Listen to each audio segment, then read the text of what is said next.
Paul. What's interesting is, as some of you might know, Nebraska used to be a good football school, which we've had problems with lately, but now we're a big volleyball school. So the volleyball coach negotiated in his last contract to, if he hit certain metrics, to have the university buy him a horse. So I think it would be appropriate next year for DED to step forward and get Paul a horse to go with the hat, because we don't want him to be all hat and no cattle. So, well, thank you all for attending. When Paul and I talked about this panel, we decided, we related it a little bit to the real world of dating. That's how the investment world works. And so putting a group of individuals together that are in the Midwest, but also have either raised funds in the Midwest or are investing in the Midwest as well, we thought this would be a fabulous panel. So I would like to introduce the three of the individuals. Billy Hagstrom, he's our startup founder, co-founder, and CEO of Bluestem Biosciences. Mike Jung, who's the managing partner of Grit Road Partners here in Omaha, which is a seed fund. And I'll let him talk about that in a little bit. And then Kaylee Williams with InnoVenture Iowa. She's the managing investment director. So I guess before we start, if you guys all would like to go ahead and tell the group a little bit about yourselves and your organization or your business. Mike, if you want to go ahead and start. Yeah, good morning, everybody. My name is Mike Jung. I'm managing partner of Grit Road Partners. We are a investment fund focused on investing in ag tech companies.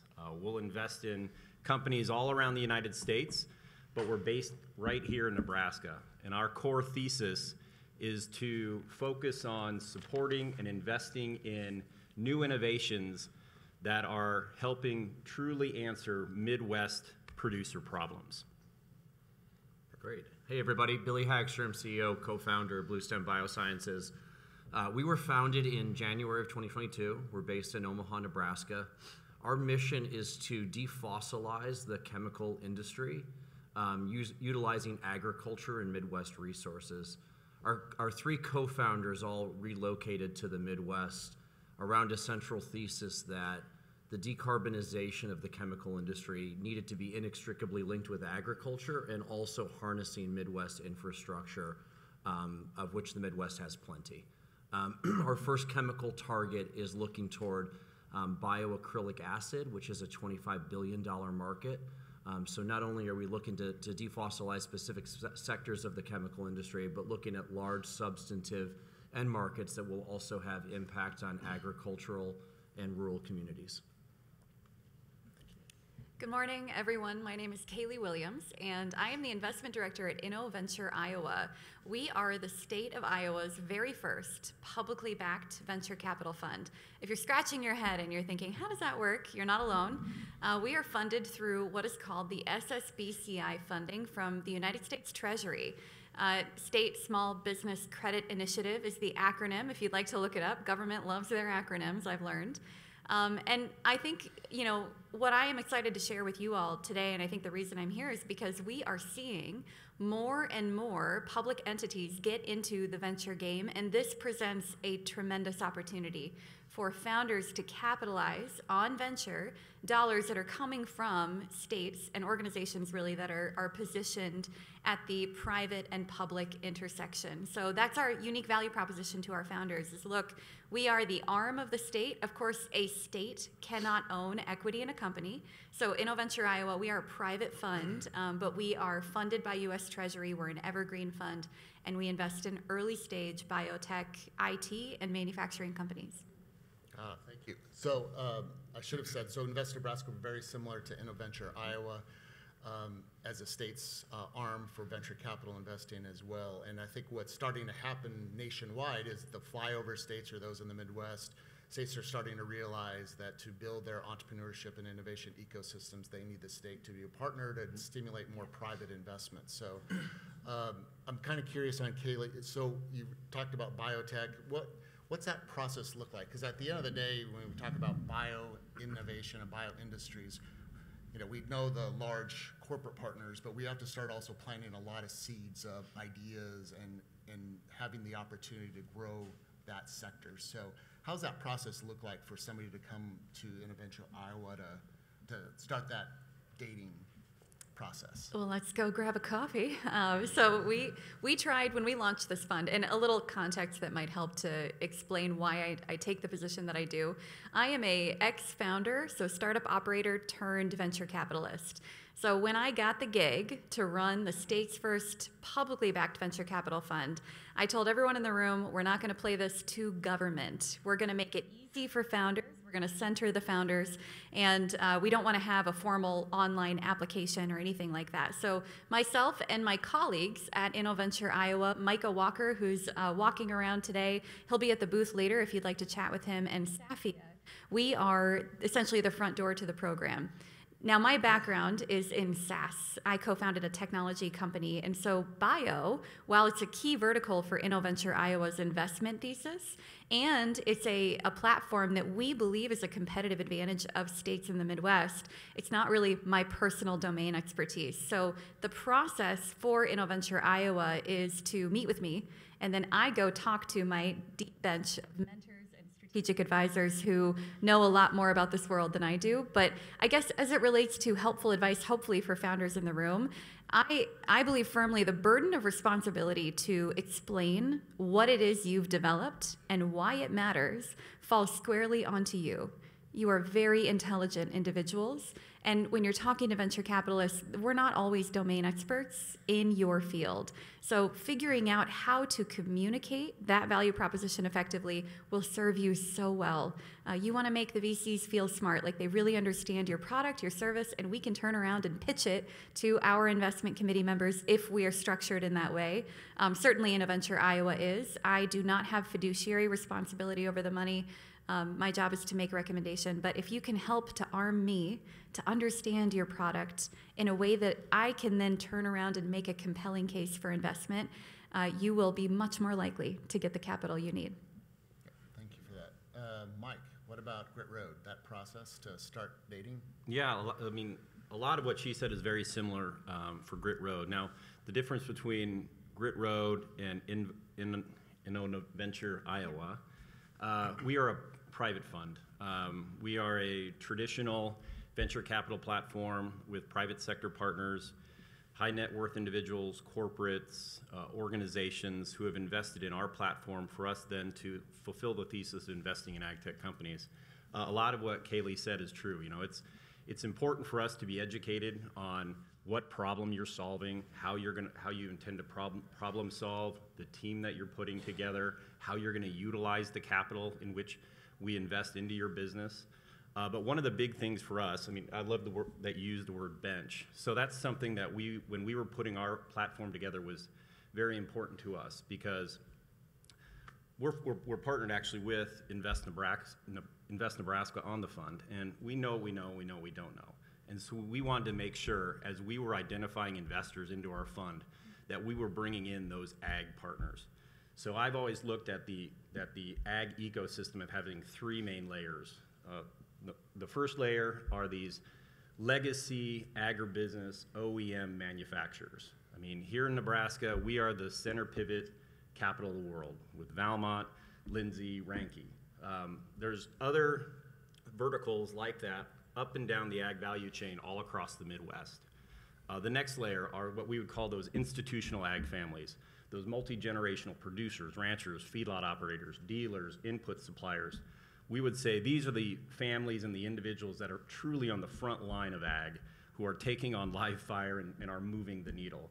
And the next layer are all these wonderful land-grant universities who have been charged to do the R&D to develop these technologies, to support this innovation, to develop this ongoing ag value chain. And so it was important for us to make sure we had those players on our bench, because as I said, we know we don't know. As we're interacting with you and learning more about if it's the software, the hardware, or the robotic solution that you're introducing, we go back to our bench to truly understand, you know, is this something the market wants? Is this something that would be nice to have or they need to have? Who's going to pay for it? So as we're doing our due diligence, we really tie in our investor base, bringing these ag players to the forefront with us and ultimately helping us make those recommendations on which opportunities we're going to invest in. Yeah, no, I think that's fair. And I think at that seed level, the partnerships and the bench and all that's so important, which is why, again, for a public-private partnership, oftentimes that education piece of helping the entrepreneurs, we met with a couple yesterday, understanding how much money they're looking for, the uses of funds, but also just setting it up the right way the very, very first time. Because I'm sure you guys, we all use the National Venture Capital Association model documents. We never like lawyers getting in there and messing things up, but just the very, very standard documents that hopefully as the companies go on a raise, everything will be in order going forward, which kind of leads you at that seed round, Billy. I mean, you guys raised $5 million of a pre-seed round. Kind of walk us through how that dating process worked also. Yeah, so Bluestem's mission from just a technical challenge is incredibly difficult. What we're setting out to achieve has never been accomplished before. So when we looked at the other elements of business risk, how could we take or reduce the risks to continue to invest in our R&D and technical ambitions? So the dating game is really challenging. Raising private capital requires a tremendous amount of team and founder resources. So when we started Bluestem, we had 8 slides, and it was a cold February morning, and we met with Invest Nebraska, and we said, are we on to something? And it was the first indication that we had an audience and we might have a business plan. And what we eventually merged that into was our first institutional yes from Invest Nebraska, backed by the state, that we could then go out into this investment dating game saying we have our first validation point. And it changed everything. Once you have that first yes behind you, then it allows you to go to market with some personal confidence, founder confidence, but then go out and raise incremental capital. For us to raise a pre-seed on 8 slides for $5 million was probably unheard of. Yeah, that'd be right. Yeah, there was Dan's colleague, Ben Hoffman, famously tweeted, said he thinks that Bluestem had broken a record on a $5 million pre-seed round with really just a business model and a concept. But beyond just the investment dating game, we also had some other incredible forces behind us that I think helped validate that first yes. We had the opportunity to invest with Nebraska's Department of Economic Development. There were programs tailored for early stage companies that gave us additional firepower to build the business in Nebraska. There was a state industry group called Nebraska that provided us connectivity across this ecosystem so we could talk to other stakeholders and figure out how we could solve problems together. So the investment dating game is quite challenging, and I cannot think of a better state with which to have kicked it off than in Nebraska. Thank you for that. Wow. So I'm kind of curious, as you've gone, especially from your standpoint of a startup, as you've reached into other states, I know you've been out in Iowa and other places, but specifically also in Europe, understanding what's going on in the bio industry. Can you give everybody kind of an idea of what that is starting to look like also? Because I know we've talked about it, how in some ways the United States is quite behind when you think about what Europe's been doing. Yeah, so inextricably linked with our story is sustainability. Using agricultural resources as a replacement to fossil has inherent climate advantages. And so I always like to kind of quote Governor Pillen. He's like, we've been doing sustainable practices in U.S. agriculture for 150 years. But as now we're embarking on this new sustainability mission, which is really globally, we have 2 audiences. We have audiences abroad that might be a little bit more forward-thinking in terms of corporate social responsibility around sustainability. But then in the United States, how can we galvanize these federal sustainability programs and the linkage back to the states, or in our case, states with rural agriculture? We spend a fair bit of time in the European Union because a lot of our incumbent chemical peer companies, as well as consumers of renewable chemicals, happen to be based there. But the story always begins and ends with, why are we in Omaha and why are we using U.S. agriculture? And it's because it's a plentiful, homogeneous feedstock that we see continuing supply due to growing productivity on the farm, and how can we leverage that for more sustainable practices and resources. In Europe, the other piece that I would add as well is every time we go back there, we're reminded when we come home on the unfair advantages that we have in the Midwest. We have national security of energy. We have incredible resources for agriculture. We have some of the greatest water systems, transportation networks, and people. And that is something that many parts of the world don't have in totality. So when it comes back to thinking about where we will commercialize our first facility in the Midwest United States, it's a great reminder that I think maybe the United States is behind in some of the categories, but I think we'll zoom ahead shortly thereafter.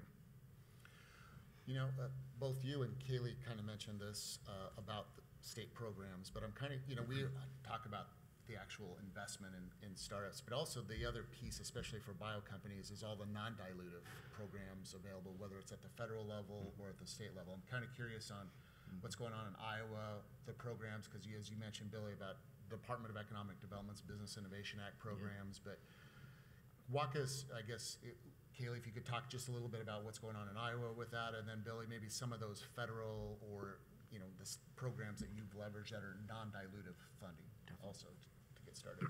Sure. So, and I hope Billy gets a chance to really talk about why it matters to retain your equity early on and try to hold on to as much of it as you can. So I'll let him run with that and talk about why that's important for you as founders. But from our perspective, as a venture capital firm, when you go get federal dollars, grants, you win pitch competitions, these are points of validation. They help me make my case to my investment committee about why this is a de-risked opportunity. So not only is the non-dilutive funding option a great one for you to retain as much equity as you can in these early vulnerable days, but it's also a way for you to start to accrue some of that de-risk, third-party external validation points that you can then leverage in the dating game to make me want you and to make my investment committee want you too. In Iowa, we have a gal named Ann McMahon who oversees the SBIR STTR program, and any Iowa founder in bio who wants to apply for that grant, or one of those grants, I should say, they're really wise to work with Ann, and I'm sure there's an equivalent in your state, probably one here in Nebraska. And what Ann does is she helps them to identify which grant they should be applying for, and then craft their applications in a way that she knows will maximize their likelihood of getting the money. Ann has a 30% success rate. I believe the national average might be closer to 20. So Ann is just kicking so much butt in Iowa. And then IEDA were so impressed with Ann, they gave her a budget to match the awards, or at least provide a contributing amount. And recently they actually doubled that amount. So in Iowa, we have a person I would encourage you to explore in your own state to see, do you have someone that you can talk to? And is the state vested in your success to the extent that they're willing to put dollars behind it? Go after it. I know it takes a long time to complete those grants, and you'll hear a lot of cautionary tales around grants that get you distracted from your core mission and purpose. So be discerning in which grants you apply for and judicious in how you spend your time once you get the capital. But at least in Iowa, we see each grant you get as a point for you to de-risk the investment opportunity from a venture standpoint. So yeah, yesterday on this stage, Betsy Dirksen of the U.S. Department of Agriculture said in her closing remarks, "The money is out there, go get it." And so in our last quarterly shareholder letter, I communicated to our shareholders that I'd only been to Silicon Valley once this year, but I'd been to Washington, D.C. 6 times. So we're listening, and we're starting to show that our hard efforts in our nation's capital are starting to pay off, and we've recently announced some large federal awards, and more will be coming. But I think part of the reason why we've been successful, and it is a probability game, and it's an incredible amount of work to put forth these applications. I think one of the reasons we've been so successful is why we're based here. Governor Pillen put out a state initiative on the bioeconomy plan, and so to link state initiatives with federal programs has provided incredible connectivity. I often say that when we go to Washington, D.C., it feels as though kind of the governor has already made a wave and we're riding it. And so to be able to have the linkage between our mission, which aligns with state and federal programs, has been wonderfully synergistic. Kaylee also asked me to touch on the importance of non-dilutive funding. And really, at the end of the day, our projects are going to be incredibly capital intensive. And so you have to look at what is the end investment return for all of our shareholders, and we think really diligently about that. So the more that we can animate the capital structure with non-dilutive funding, this engenders greater returns for all of our shareholders, including Invest Nebraska, that took a risk on us really early on. So the more that we can reduce that capital intensity with federal programs is going to give us a much, much better investment return and commercial end state for our business when we reach commercialization. And that's really, really important. You know, it's funny that you mentioned Washington, D.C. It seems like the federal government for the last few years, I would say maybe the last 8 years, has really focused on entrepreneurship and innovation through the Economic Development Administration. Now you have the National Science Foundation with their Innovation Engines program. And there's a lot more emphasis going on where the federal government wants to be a partner, but tell regions what are your assets, what are your strengths going forward. Dan, could I add something onto what Billy was saying? So what both of them have touched on, which we're seeing from a Grit Road perspective as we're talking to these entrepreneurs and these companies, you know, I've said this, the days of Omaha getting ConAgra back are gone. So we're not going to go out and whale hunt anymore, and we're not going to be able to attract the whales back to Omaha. But if we can attract more Billies and Bluestem here who become loyal, who become hooked, and who can grow their business and start hiring and bringing in new talent here, that's what we need to be focusing on. The Fed programs are out there. The state, through the Business Innovation Act, what Invest Nebraska is doing is a big carrot for a fund like ours, as we're out there talking to all of these ag tech companies across the United States who are in this flux. They see that they've got to get to the Midwest. If they're wanting to get into big row crop, if they're wanting to get into beef, if now, you know, the governor has made Nebraska wanting to be the lead in the new bioeconomy, we're seeing a lot of these companies catching wind of this and wanting to be a part of this. And so not only, you know, can Grit Road provide that capital, but if the state can provide other sorts of state incentives or matching grants to some of these Fed funds, which we're doing, that lure, that imports that tech talent, that imports that tech company to Nebraska to totally take advantage of what God has given us here, not only in Nebraska, but in Iowa, with being this powerhouse ag state. I mean, I've always laughed. I mean, I don't feel we've truly ever capitalized on what we've done for hundreds of years, and what we're known for and what we're pretty goddamn good at is agriculture.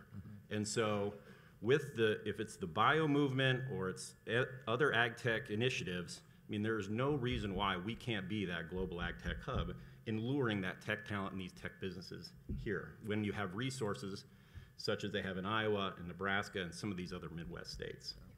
No, that's fair. And I think there's, you know, we've worked with Bio Iowa, Steve Brody, I mean, on certain initiatives, and I think you're seeing a lot more collaboration among these Midwest states, because if you think about Iowa and Nebraska and Kansas and Missouri, South Dakota, I mean, you're talking a very powerful agriculture region, which really becomes the biggest in the United States. I mean, it surpasses California for agricultural receipts, but also just the opportunities as well. Mike, what else are you seeing? I mean, Kaylee and I are both limited to our states.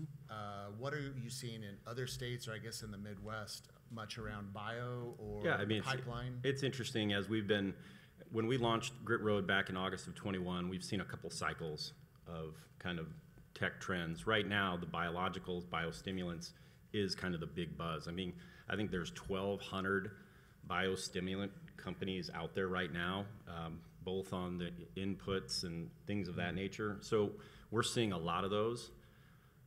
I have to admit, I'm not the smartest guy in the room here. I don't truly understand what they're all doing. Their decks are great. Their presentations are awesome. They're going to increase yields. They're going to reduce costs, all of that good stuff. But it's still been hard for us at Grit Road to find that main differentiator on kind of a lot of the biostimulants that are out there. Now, we've made some what we would call biological investments. We invested in a vaccine company out of Ames, Iowa, Genvax. We've invested in a soil treatment company focused on the rhizosphere in soil out of North Carolina. We're investing in a embryological company out of Texas, focused utilizing AI and modeling and providing predictive index and analyzing embryos. So we're seeing a whole variety of different, I guess you'd classify into the big bio umbrella, but it's definitely noisy right now as far as what we're seeing. Awesome. We better close up here. I just wanted to let everybody know, when Paul and I, again, when we put this panel together, for those of us that are older, the dating game used to be a big thing, and I went back, did a little research in preparation for this investment dating game, and come to find out there are a lot of famous people who participated in the 1960s and 70s in the dating game. Former Governor Granholm from Michigan, and Arnold Schwarzenegger, and Farrah Fawcett, and Steve Martin. So I just want everybody to know, here on September 25th, 2024, there's a chance one of these three people could become a governor or a bodybuilder or a comedian at some point. So you could all get to know them now before they become famous. So please thank our panel here for participating.